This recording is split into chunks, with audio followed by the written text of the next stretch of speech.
Hello friends, welcome to my YouTube channel Sujeet Kumar स्तंभ classes गो।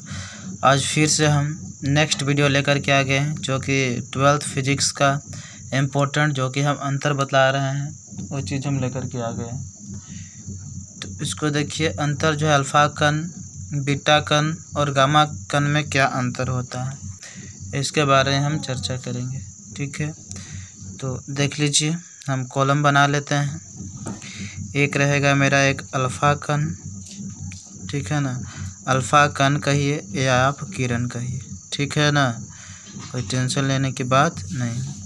दूसरा हम डिवाइड कर देते हैं, बीटा कण कहिए या फिर किरण कहिए, समझ गए ना।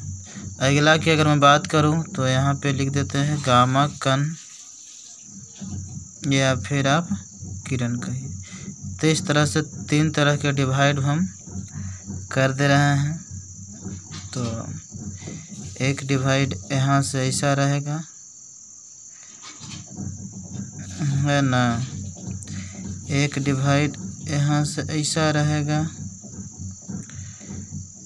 और इतना में लगभग काम हो जाएगा। कि फर्स्ट नंबर जो हम पॉइंट लिखेंगे, और इसको सही करना पड़ेगा क्या, चलिए हो जाएगा। फर्स्ट नंबर अगर हम पॉइंट की अगर बात करते हैं तो फर्स्ट नंबर पॉइंट है कि अल्फ़ा कण धनावेशित होता है। अल्फ़ा कण कैसा होता है मित्र, धनावेशित होता है। और अगर मैं चार्ज की मैं बात करूँ अल्फ़ा कण पर तो 3.2 गुना 10⁻⁻19 कूलम होता है। और यदि मैं बात करूँ बीटा कण का तो वह ऋणावेशित होता है, जबकि अल्फ़ा कण धनावेशित होता है। पिछले वीडियो में भी इस चीज़ का हम चर्चा कर चुके थे। और बीटा कण पर अगर मैं चार्ज की बात करूँ तो -1.6 गुना 10⁻⁻19 कूलम होता है। अगर हम गामा कण का अगर मैं बात करता हूँ तो गामा कण जो होता है से अनावेशित होता है, अनचार्ज होता है, मतलब इस पर चार्ज नहीं होता है, ठीक है ना। इसलिए यह विचलित भी नहीं होता है और इसका जो भेदन क्षमता होता है सबसे ज़्यादा होता है, ठीक है ना, क्योंकि इस पर चार्ज नहीं है तो सीधी निकल जाती है। अरे भाई, जिसके प्लस अगर माइनस चार्ज या प्लस चार्ज रहता है तो प्लस चार्ज रहेगा तो माइनस की ओर विचलित होगा ना, और अगर माइनस चार्ज है तो प्लस की ओर विचलित होगा, ठीक है ना। ठीक उसी प्रकार से किसी भी जाति में होती है इस तरह की बात है, ठीक है, चाहे आदमी में हो चाहे या पशु पक्षियों में हो, मतलब किसी में भी होता है, एक से अलग विपरीत जो जेंडर होता है उसके की ओर आकर्षित होते हैं, ठीक है ना। तो यही बात होती है, इस चीज़ में भी लागू होती है, ठीक है। तो फर्स्ट नंबर अगर मैं पॉइंट की अगर मैं बात करूँ तो अल्फ़ा कण क्या होता है, अल्फ़ा कण धनावेशित होता है, धनावेशित, अल्फ़ा कण धनावेशित होता है, अल्फ़ा कण धनावेशित होता है, जिस पर अल्फ़ा कण धनावेशित होता है, जिस पर चार्ज की अगर मैं बात करूँ तो 3.2 गुने 10⁻⁻19 कूलम होता है, जिस पर 3.2 गुने 10⁻⁻19 कूलम आवेश होता है। इस तरह के मच्छर सारा, ठीक है ना। तो हीलियम, देखो अल्फ़ा कण जो होता है ना वो हीलियम को बोला जाता है। तो हीलियम का परमाणु संख्या कितना होता है, 2 होता है। और जो चार्ज होता है अगर मैं बात करूँ इलेक्ट्रॉन के या प्रोटॉन का चार्ज, तो 1.6 गुना 10⁻⁻19 कूलम होता है। तो हम 2 से अगर हम गुना करते तो 2 गुने 1.6 गुना 10⁻⁻19 कूलम, तो 16 दूनी कितना हो जाएगा, 32, यानी 3.2 गुना 10⁻⁻19 कूलम, ठीक है ना। एक प्रोटॉन में अगर इतना चार्ज होता है तो 2 प्रोटॉन में सीधी सी बात है कि हो जाएगा, क्योंकि अगर परमाणु संख्या 2 है तो प्रोटॉन की संख्या भी 2 होगी, ठीक है ना। तो इसीलिए इतना बड़ा हो गया आवेश होता है। अगर मैं बात करूँ बीटा कण की मैं बात करूँ तो बीटा कण कैसा होता है, ऋणावेशित होता है। बीटा कण ऋणावेशित होता है। इस चीज़ को ना आप याद रख लीजिएगा, ऋणावेशित होता है जिस पर -1.6 गुने 10⁻⁻19 कूलम आवेश होता है। समझ गए हैं कि नहीं? तो इस तरह से आप बीटा कण के बारे में भी आप ध्यान में रख लीजिएगा। और अगर मैं गामा किरण की अगर मैं बात करूं तो गामा किरण क्या होता है? अनचार्ज होता है। गामा कण जो होता है, गामा कण कैसा होता है? गामा कण अनावेशित होता है, अनावेशित होता है, ठीक है ना। अब हम डिफरेंस अगर दूसरा की मैं बात करूं तो इस तरह है कि नीचे नेब जगह से रहा है, ठीक है। दूसरा नंबर देखिए, इसका जो द्रव्यमान जो होता है ना अल्फा कण की, वह हीलियम परमाणु के बराबर होता है। यार मच्छर इतना सा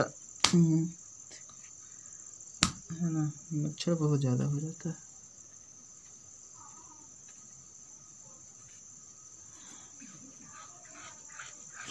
चलिए देखिए अगला क्वेश्चन की अगर मैं बात करूं, दूसरा नंबर, इसका जो द्रव्यमान होता है वो कैसा होता है? हीलियम परमाणु के द्रव्यमान के बराबर होता है। तो इस चीज़ को हम लिख लेते हैं, दिखाई दे रहा होगा। इसका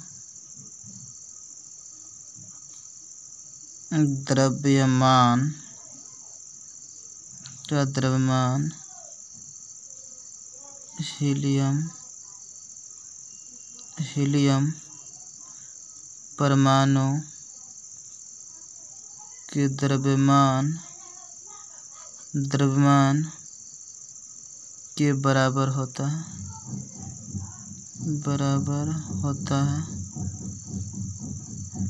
अच्छा प्रश्न ये भी उठता है कि फिर हीलियम परमाणु का द्रव्यमान आखिर होगा कितना भाई? तो हीलियम परमाणु के द्रव्यमान जो होता है ना मित्र, यह होता है 6.6 × 10⁻⁻27 किलोग्राम लगभग। समझ गया कि नहीं? 6.6 × 10⁻⁻27 किलोग्राम हो जाता है। समझे कि नहीं समझे? समझ गए क्या? आप जानते हैं कि हीलियम परमाणु में परमाणु संख्या 2 होती है, ठीक है ना। और द्रव्यमान की संख्या कितनी होती है हीलियम परमाणु में? तो इस चीज़ को पता करने के लिए आप 2 से आप गुना कर दीजिए जो द्रव्यमान रहता है उसका, ठीक है ना। जैसे मान लिया जाए कि प्रोटॉन का है, ठीक है, तो प्रोटॉन का कितना होता है? मतलब 1.75 ऐसे करके कुछ होता है, गुना 10⁻⁻27। तो उसको आप द्रव्यमान संख्या 4 है तो 4 से आप गुना कर जब दीजिएगा तो 7×4 = 68, वही मतलब 6.6 के लगभग में हो जाती है, ठीक है ना, लगभग दे दी जाती है। तो इतना किलोग्राम आपका हो जाएगा। समझ गए कि नहीं समझ गए आप? समझ गए ना? तो अब देख लीजिए, अब हम इसका हो गया, इसका द्रव्यमान जो होता है हीलियम परमाणु के द्रव्यमान के बराबर होता है। अगर मैं बात करूं बीटा कण का, तो इसका जो द्रव्यमान होता है ना वो इलेक्ट्रॉन के द्रव्यमान के बराबर होता है। तो हम यहाँ पे हम लिख देते हैं बीटा कण का द्रव्यमान, बीटा कण का द्रव्यमान जो होता है इलेक्ट्रॉन के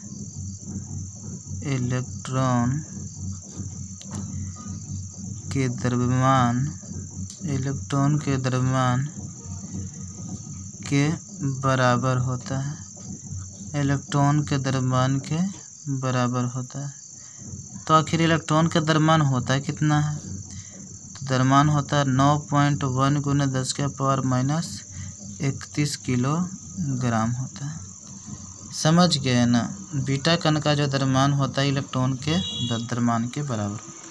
तो 9.1 गुना 10⁻−31 किलोग्राम हो गया। और इसमें कितना हो गया 6.6 गुना 10⁻−27 किलोग्राम हो जाएगा। चूँकि एक प्रोटॉन में कितना होता है वही आप 1.67 गुना 10⁻27 किलोग्राम के लगभग मानोगे।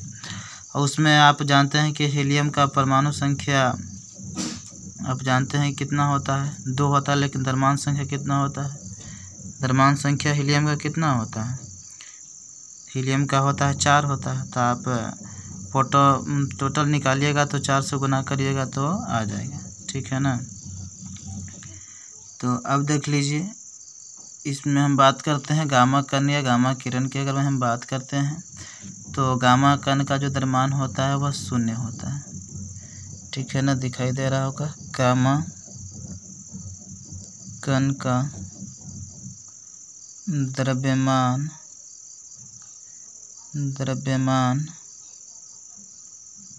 0 होता है, ठीक है। दिखाई देना चाहिए अच्छी तरह से, 0 होता नहीं। अगर मैं बात करूं तीसरा नंबर पॉइंट की, तो इसका विभेदन क्षमता की अगर हम बात करें तो इसका जो विभेदन क्षमता होता है अल्फा कण का वह होता है बीटा किरणों से 1/100 गुना, ठीक है ना। और गामा किरणों का अगर हम तुलना करें तो वह होता है 1/1000 गुना हो जाता है। समझ गए ना। तो देख लीजिए, हम लिख देते हैं जो अल्फा कण का भेदन क्षमता होता है इनकी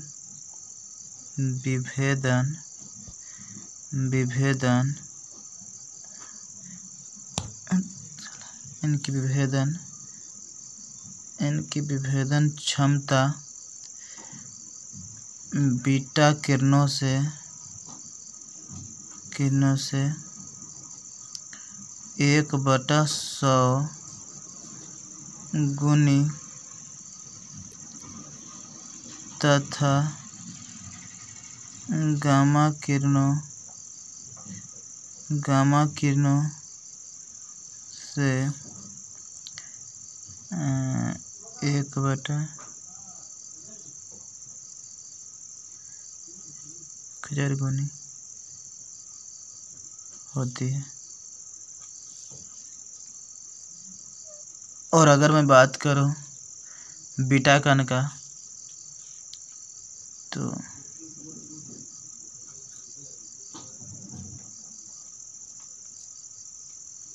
इसकी भेदन क्षमता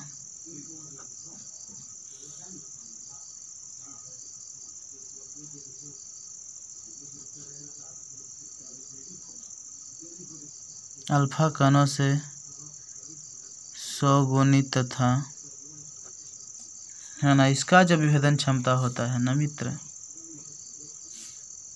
बीटा किरण की अगर बात करूं तो इसका जो विभेदन क्षमता होता है वह होता है, इसका अगर विभेदन क्षमता की मैं बात करूं तो अल्फा कणों से दिखाई दे रहा है 100 गुनी तथा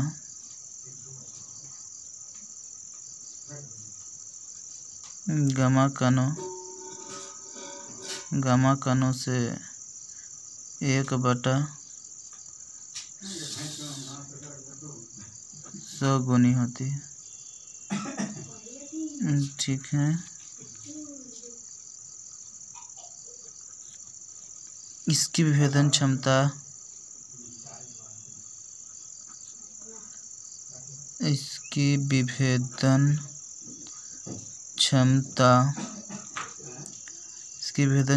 सबसे अधिक होती, क्योंकि चार्ज होता है नहीं है तो डायरेक्ट चल जाता है, अधिक होती है। तो स्वाभाविक है कि इसका विभेदन क्षमता जो है से अधिक होगी, ठीक है ना। अर्थात हम कह सकते हैं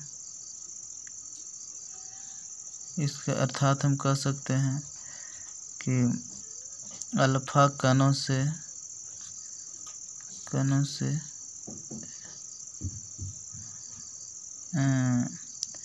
हाँ तब और क्या, ये जो था ना मित्र, यहाँ पे कर लीजिए 1/, काइन दहाइन सैकड़ा हजार 10,000 गुना, ठीक है ना, 1/10,000 गुनी, तब तो यहाँ करना पड़ेगा ना, अर्थात अल्फा कनों से 10,000 गुना 10,000 गुना, यहाँ गुना लिखा हुआ है, 10,000 गुना तथा बीटा कनों से 100 गुना होता है। समझ गए ना, ठीक है, इस तरह की बातें हो जाया करती है। इसमें था कि 1/100 गुनी, इनकी विभेदन क्षमता बीटा किरणों से 1/100 गुनी था। यहाँ जो है से बीटा किरण का जो विभेदन क्षमता अल्फा कणों से 100 गुनी है, और यहाँ इसकी विभेदन क्षमता जो होती है ना, वो अल्फा कणों से 10,000 गुना होता है। और बाकी आप देख ही रहे हैं। तब चौथा पॉइंट हम देखेंगे कि क्या है। अब जो अल्फा जो किरण होता है ना, वो जीवित कोशिकाओं को भी नष्ट कर देती है। इसलिए हम पॉइंट बनाकर लिख सकते हैं कि इन किरणों में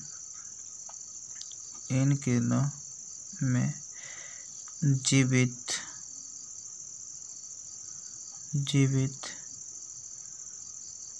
कोशिकाओं को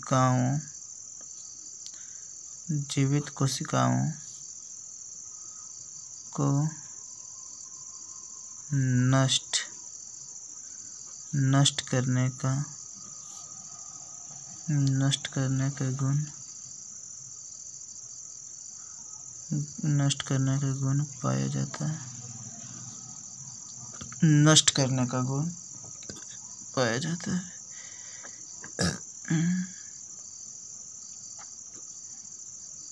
इन किरणों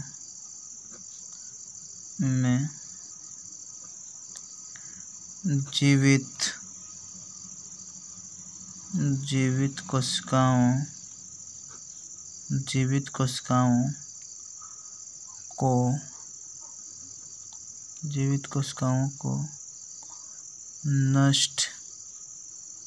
को नष्ट करने का गुण पाया जाता है।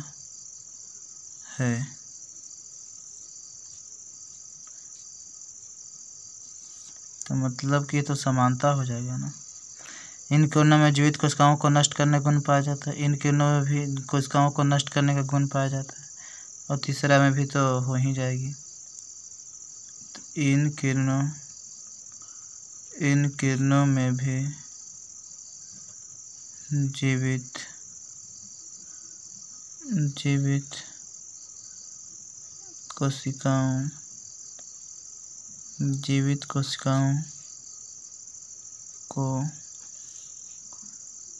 जीवित कोशिकाओं को नष्ट करने का गुण पाया जाता है। एक काम कीजिएगा, ठीक है, आपका अंतर लिखना होगा तो आप यहाँ तक ही सही रहेगा आपके लिए, ठीक है, क्योंकि ये समानता है कि तीनों जो है ना जीवित कोशिकाओं को नष्ट करने का गुण पाया जाता है तीनों में, ठीक है ना। तो इस तरह से आप जितना जो 3 गो है अंतर है आप लिख लीजिएगा, ठीक है। स्क्रीनशॉट लेना है तो आप इन तीनों को आप ले लीजिए, ठीक है ना, क्योंकि आजकल के कामचोर ज़्यादा होते हैं ना, इसलिए ले सकते हैं, ठीक है। लिखना नहीं चाहता आप लिखिएगा ना तो याद बहुत अच्छी तरह से होगा, और इसको आप ध्यान में रखिए। अगर आप ध्यान में रखते हैं तो आपके बोर्ड एग्ज़ाम के लिए खतरा हो सकता है, इसलिए अगर बोर्ड एग्ज़ाम में ज़्यादा नंबर लाना है तो ऐसा आपको करना ही पड़ेगा, ठीक है। तो इस अंतर को आप देखें और इसको आप समझ लीजिए, ठीक है ना। अगर आपको टेलीग्राम चैनल ज्वाइन होना है किसी तरह के PDF के लिए तो आप ज्वाइन होइए, सुजीत कुमार स्तंभ क्लासेज को आप उस पर सर्च करके आप ज्वाइन हो सकते हैं, ठीक है ना। Thank you for watching video.